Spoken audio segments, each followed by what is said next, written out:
Technical analysis for GM stock, General Motors. They reported earnings and stock came down around 9%. I think the key note was that they're going to expect I think chip shortage as well, and then like it was good earnings, it was decent earnings, but I think the guidance, and they're saying that they're going to have problems with production because of chip shortage. I think that was the key factor. Just like every other car maker, even like Tesla noted that, and other companies that reported. But let's see what's now from here, since stock came down with significant volume. I think some people had to adjust their positions, and there was quite a bit of a panic, I want to say, after market open. It flushed, and then it moved very slowly down to these 52.70 levels. That's what it closed. Looks like after market it's sitting at 53. So let's see what I'm watching for this stock. I'm going to switch to daily chart. On a daily chart, you can see 200-day moving average, red line on my screen. Yellow one is a 50-day simple moving average. And if I zoom in, you can see today stock pretty much bounced right here at 52 on its this 200-day moving average. And to the upside, when the stock was trading up at these levels, 50-day acted as a support here, but as soon as it slipped below, it acted as a resistance. Even here a couple days ago, it wasn't able to get above 58.50, 58.50, 58.60. That was the resistance. And to the downside, I was watching this 55 as a support. It was holding, it was trying to act as a support multiple days here, and even bounce off of these levels, but after gap down today, slipped below that support. And now going forward from here, I would be watching at that level as a resistance. So if it tries to go up higher, I would watch this 55 level as a resistance. But if it gets above that, then 58 again, that's the resistance. But for now, I do think that this 200-day moving average could be a viable pullback here if you are someone who trades it, who is not going to own it, or you can just pretty much go in and out of this name. But today's volume was pretty big, 67, 68 million shares traded, 3-4 times above its average. So those are the support resistances. Now let's take a look at the MACD and what option market did today. So if you look at the MACD, you could see that momentum was to the downside right here. Same thing if you look at the MACD, you had a bearish crossover up here when stock was trading at $62 levels. That was your sign that, okay, so this momentum is slowing. It's not about to break out. And we saw this pretty much choppy downtrend. And now I want to switch to maybe different time frames. So what's going on with the weekly chart? What's happening with the MACD? If you take a look at the weekly MACD, you can still see here it was indicating, okay, so this is the beginning of a downtrend here when the stock was sitting at 60, pretty much high 50s. But after that, they reported earnings, it went up, but it was last quarter, right? So now let's see what's going on with monthly chart, and then I'll go take a look at the option market. So if you take a look at the monthly chart here, same thing, but better looking MACD, but it's curling down.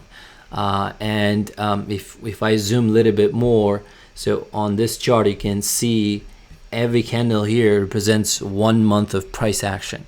So you can see even on a monthly chart, momentum to the downside. August just started, so we still have a lot, at least 3 weeks to go.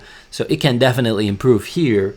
But if you see, if you go back to let's say March, since March it was in this range, in this 55 and 64 range. It wasn't doing much. It was just moving sideways with this big range, and it wasn't doing much. Okay, so now that's why I would be cautious if this stock slips below that 200-day moving average. That next support level would be $50. But even 50, if 50 doesn't hold, then I would watch 45 below that. Okay, but I'm not bearish, I'm not bullish at the moment. I'm neutral, watching this name for the rest of the August and see how this monthly candle closes, because if you look at it that way on a monthly chart, it's not looking bullish. So let's see what happened with the options. So stats: 355,000 calls were traded, 134,000 puts were traded. So if we take a look at the biggest orders that came in so far, of course there are a lot of day traders. When stock is volatile like that, you're gonna see short-term day traders come in, and I do it as well during earnings season. But a lot of August 6 contracts that came in.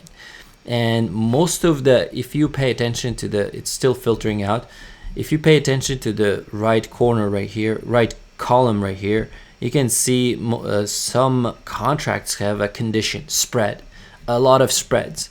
And usually when I see 2,000, 3,000 contracts spreads being traded, even like 500 contracts, it's not retailers. It's usually institutions trying to readjust their position, or maybe selling a call, or maybe selling a put, something like that.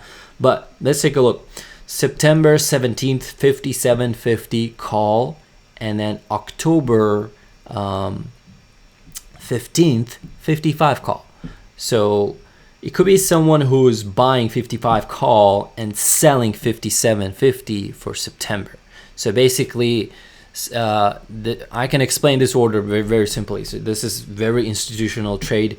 If someone thinks that, okay, this stock is not going back to 57.50 in September, but by October 15th, it can very well get above 55. That's how I understand this order. And also November 19th, 65 call, pretty big order, and it looks like it's a naked one. And then another November 19th, 60 call, 2,000 contracts. August 20th, 55 call. So pretty big calls here. August 20th, 65 call. November 19th, 70 call. And also next year, 50 call. And yeah, looking like these big orders were very bullish orders. But let's see what people are betting on to the downside. So I'm seeing 2023 45 put. It could be someone who sold this put, saying, okay, if in 2023 General Motors is trading around 45, I'll buy it. So they sold a premium on a down day. That's very institutional to sell put when stock is down big, and I can contribute these puts as well to that.